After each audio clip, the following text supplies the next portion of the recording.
News International. I'm Archie Rose, the TV Dad, reporting from the ABC studio in Vancouver, British Columbia, Canada. Here are today's top stories. Look at Donald Trump's presidential transition to-do list. As fighting intensifies in Aleppo, UN mulls Canadian resolution to end conflict. Now for the story. Since winning the November 8th U.S. election, Donald Trump has spent much of his time in his Trump Tower in Manhattan as he prepares to become the 45th President of the United States on January 20th. The weeks leading up to that moment are a crucial period of time during which the outgoing and incoming administrations have long to-do lists to work through. Here's a brief overview of what's been crossed off and what's left.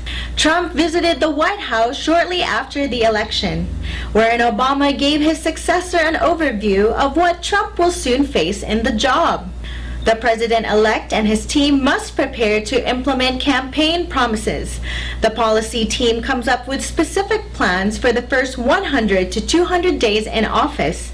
Trump has already made good on one promise he made during the campaign: to stop jobs at Carrier Corporation factory in Indiana from moving to Mexico. Trump and Pence, who is governor of Indiana, visited the plant Thursday to celebrate the deal they helped broker between the state and United Technologies, which owns the heating and air conditioning company. According to the UN, an estimated 31,500 residents have been displaced following Syrian government advances into the besieged eastern Aleppo enclave this weekend.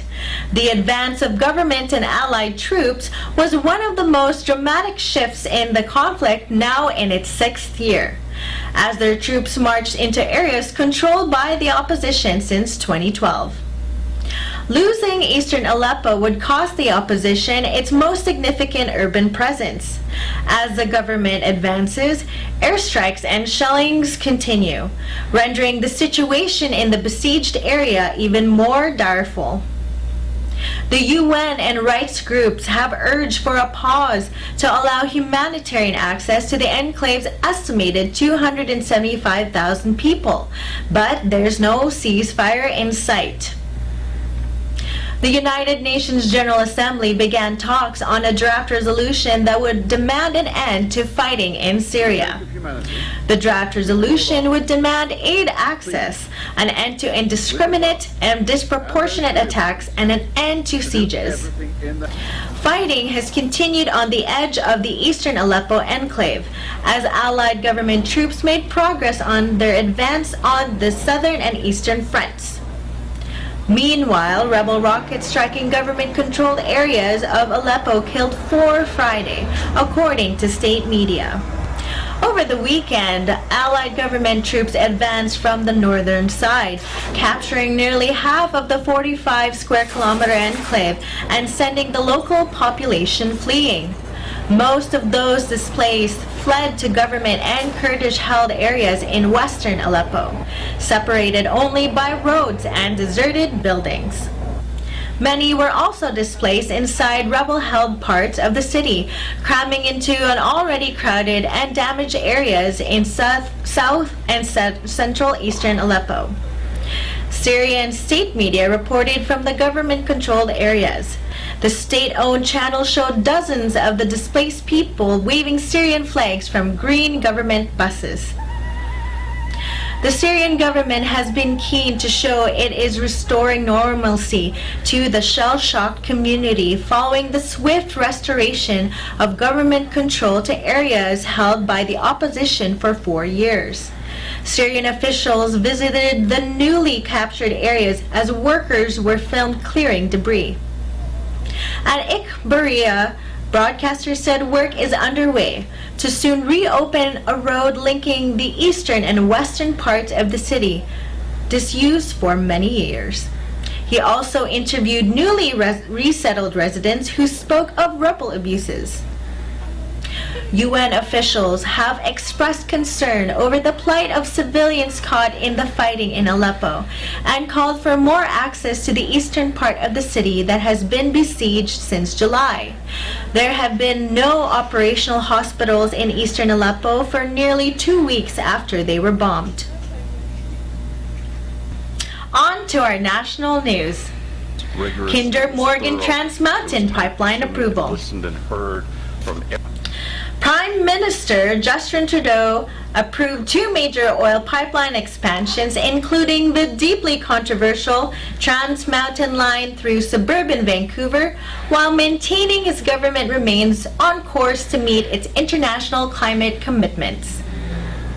The Liberals have been setting the stage for pipeline approvals for months, highlighting environmental policy moves like a national carbon price, while making the case that jobs, economic boost, and government revenues from fossil fuel exports are critical to the transformation to a low-carbon future. Kinder Morgan's Trans Mountain expansion has become a lightning rod for climate protests from coast to coast, with opponents from among Trudeau's own caucus of Liberal MPs and his political ally, Vancouver Mayor Gregor Robertson. Climate campaigners and Indigenous groups immediately attacked the government's decision as a betrayal, while BC Environmental Minister Mary Polak issued an adjourned statement noting the province's own environmental assessment of Trans Mountain continues. Between the Trans Mountain and Line 3 expansions, the Liberals have cleared the way for exports of more than 1.1 million additional barrels of oil per day and the production of between 23 and 28 million tons of additional greenhouse gases annually. The pipeline decisions following weeks of Liberal government announcements designed to show it is serious about combating climate change, including an accelerated coal phase-out, a national floor price on carbon emissions starting in 2018, and $1.5 billion for ocean protection and spill cleanups. Trudeau confirmed that he'll be holding a First Minister's meeting with provincial and territorial premiers, as well as Indigenous leaders in Ottawa, where the Pan-Canadian Climate Plan will be the main focus of the agenda. Coming up, a look at the 5th annual BC Buy Local Week. Prince Harry and Ryan Gosling on entertainment news this week. All these and more when we come back.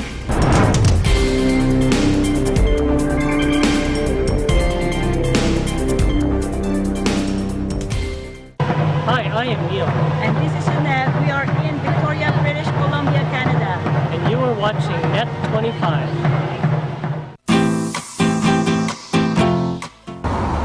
Hi everyone! You are watching Eagle News International. This is Kathy Cruz from Western Canada Bureau, I-1 25. Kabilang ang Pilipinas sa mga lugar na delikado kapag tumama ang lindol. Ayon sa United Nations, pang-apat ang Pilipinas sa mga bansang mapanganib kapag nagkalindol. Kaya naman naglatag ng pamamaraan ang mga otoridad kung ano ang dapat gawin sa panahon ng lindol. Kung lumilindol, manatiling kalmado. Kung nasa loob ng isang matibay na gusali, manatili sa loob. Tumayo sa ilalim ng hamba ng pintuan o magtago sa ilalim ng matibay na mesa upang maprotektahan ang sarili sa mga naglalaglagang bagay. Pero kung kinakailangang maging alerto, mabilis sa buksan ang pintuan para makalabas. Kung nasa labas, pumunta sa isang ligtas at bukas na lugar. Lumayo sa mga poste ng kuryente, pader at iba pang istruktura na maaaring bumagsak o matumba. Kung nagmamaneho, itabi at ihinto ang sasakyan, huwag magtangkang tumawid sa tulay o sa overpass dahil maaaring mapinsala na ito ng lindol. Kung nasa gilid ng bundok o dalisdis, lumayo muna sa lugar na maaaring maapektuhan ng landslide. Kung nasa tabing dagat, tumakbo ng mabilis, palayo at ipalagay na magkakaroon ng tsunami. Matapos ang malakas sa pagyanig, posible pa itong masundan ng aftershocks, kaya kailangan ang pag-iingat.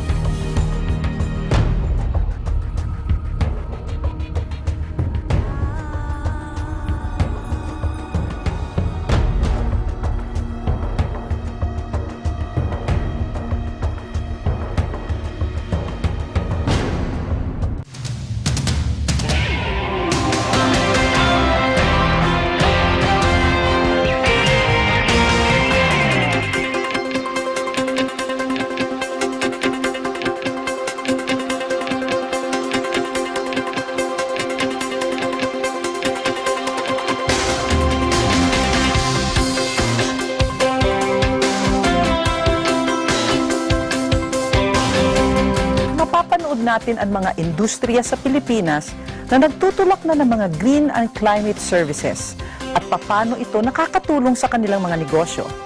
Ako po si Atty. Lucille Siring, inaanyayahan ko pong samahan ninyo kami na talakayin ang napapanahong usapin ng climate change.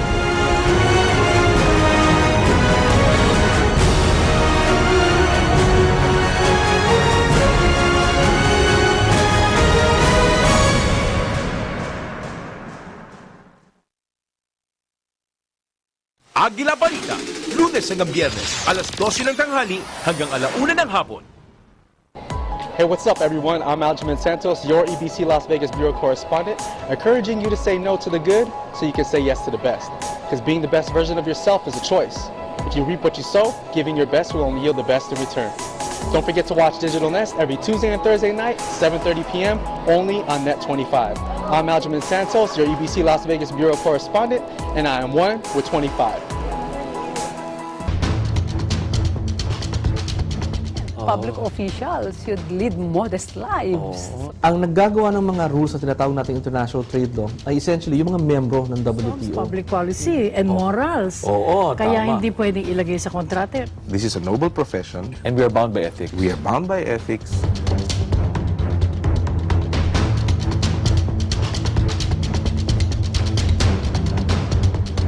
Abangan niyo po kami alas 8 hanggang alas 9 ng gabi tuwing Huwebes dito lamang sa Patakaran.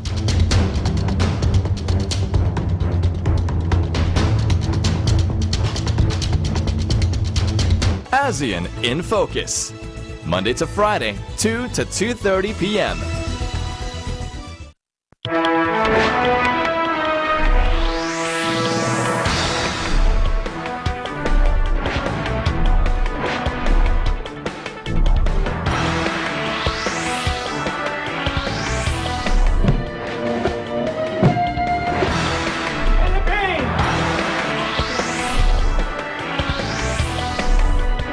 I will be president for all Americans.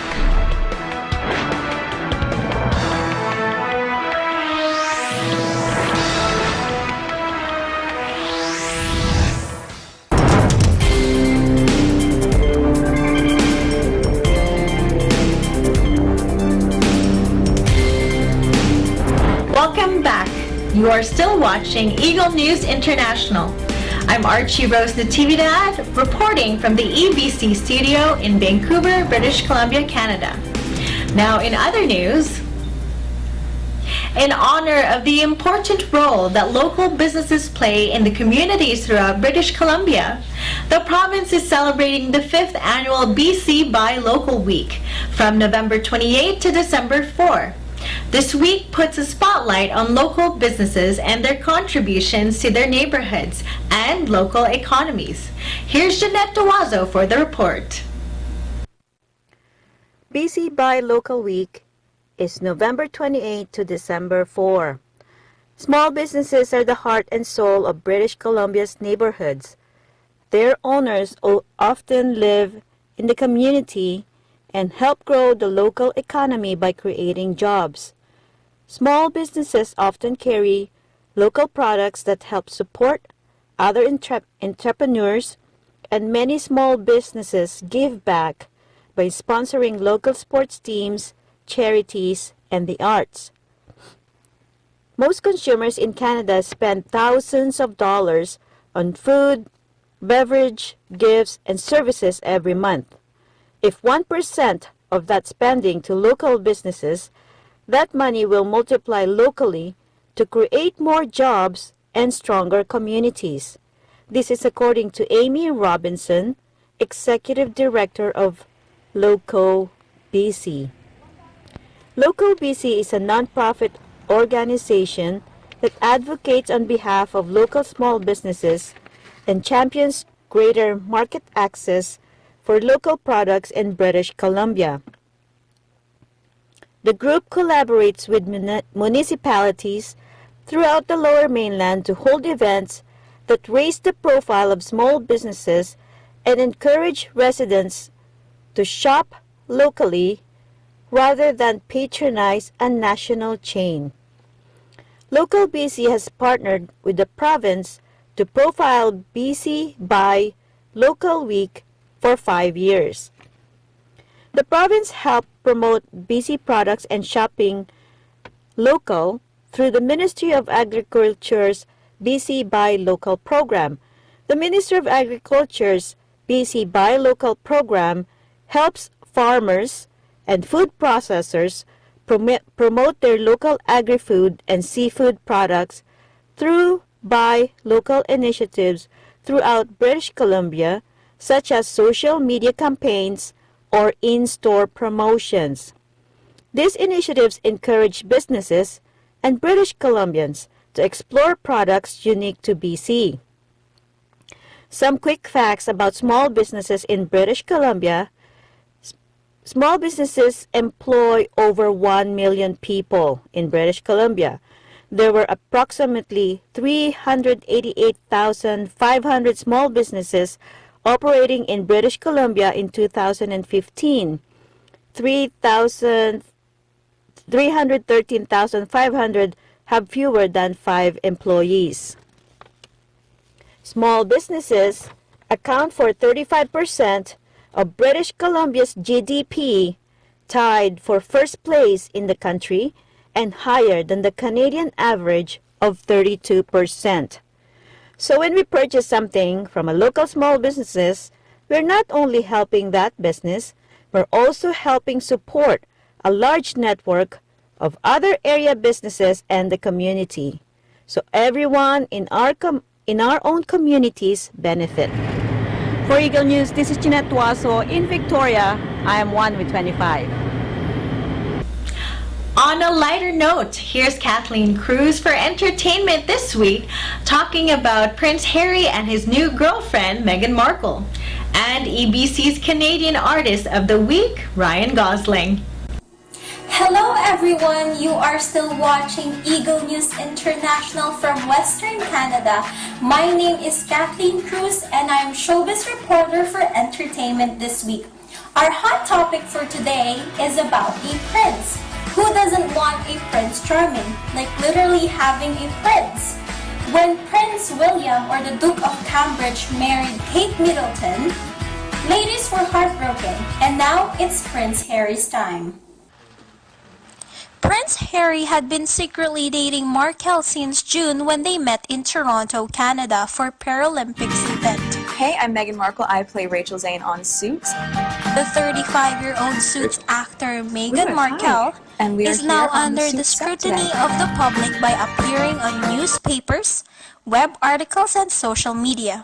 But what will a Prince Charming do to her princess? Prince Harry released a statement by the Communications Secretary through Kensington Palace. He said in a statement, "It is not right that a few months into a relationship with him that Miss Markle should be subjected to such a storm. He knows commentators will say this is the price she has to pay and that this is all part of the game.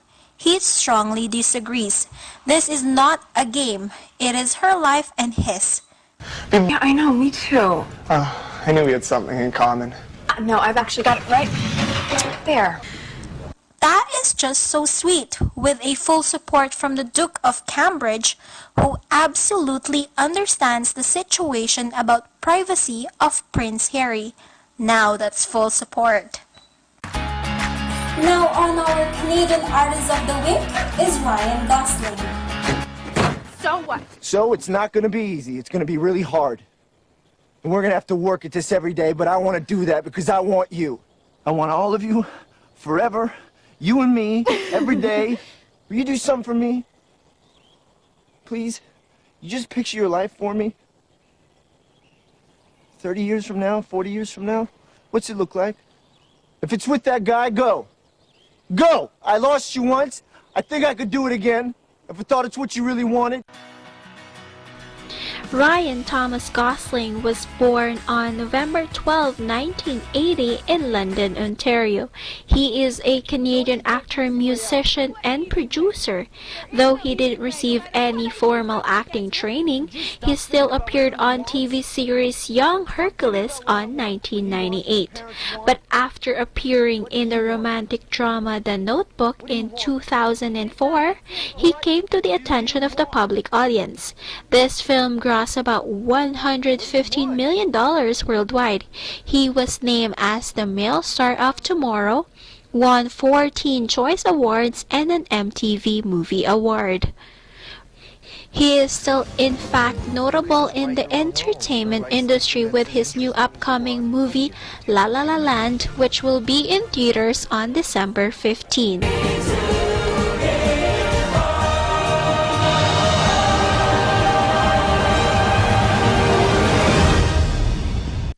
This is Kathleen Cruz, your showbiz reporter for Entertainment This Week. I am 1 with 25. I'll see you next time.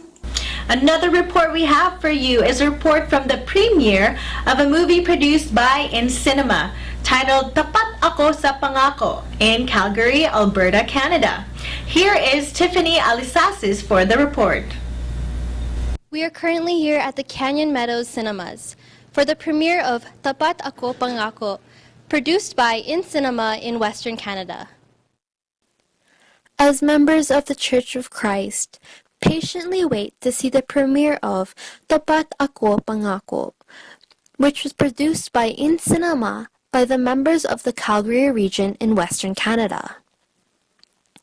The production team behind the movie worked tirelessly to make this film, but with the help of prayer and motivation by each member, they were able to finish the film and win the award for Best in Costume Design. Here we interviewed some individuals, and here's what they said about the film. It inspires each one of us who's going undergo some trials in life, that our faith is our shield or our protection with every things that's coming true. Exactly. Yeah. So it was our faith in God that always overcome all those trials. So it's really good. Yes. I feel like arriving first in Canada, not in just themselves. But I see myself in them, especially that you have to somebody great that God will help you with. With not only the showing of the film, we were also able to hear songs sung by individuals specifically made for the film. Also, certificates were given out to show each member who participated in making this film. This goes to show how proud members of the Church of Christ are and how dedicated they are into making things like this happen for the church. This is Tiffany Alisasis, EBC correspondent, reporting here in Calgary, Alberta, Western Canada Bureau, and I'm 1 with 25. Up next is a feature video of the West Edmonton Mall reported by Jonah Grace Lopez. The West Edmonton Mall, also known as WEM.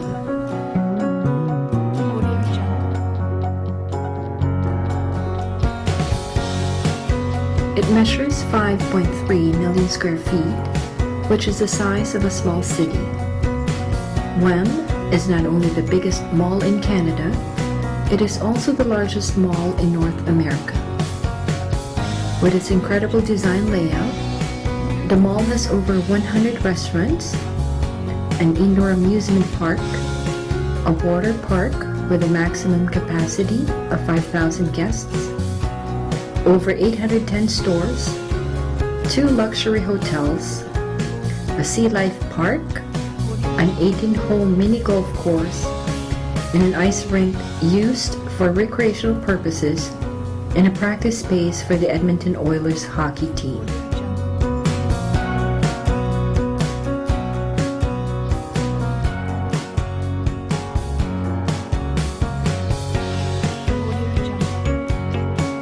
This is Jonah Lopez reporting from the Eagle News Service, Edmonton, Canada Bureau. I am 1 with 25. Thank you for joining us for our first broadcast of Eagle News International from the Western Canada Bureau. I'm Archie Rose, the TV Dad. I'm 1 with 25.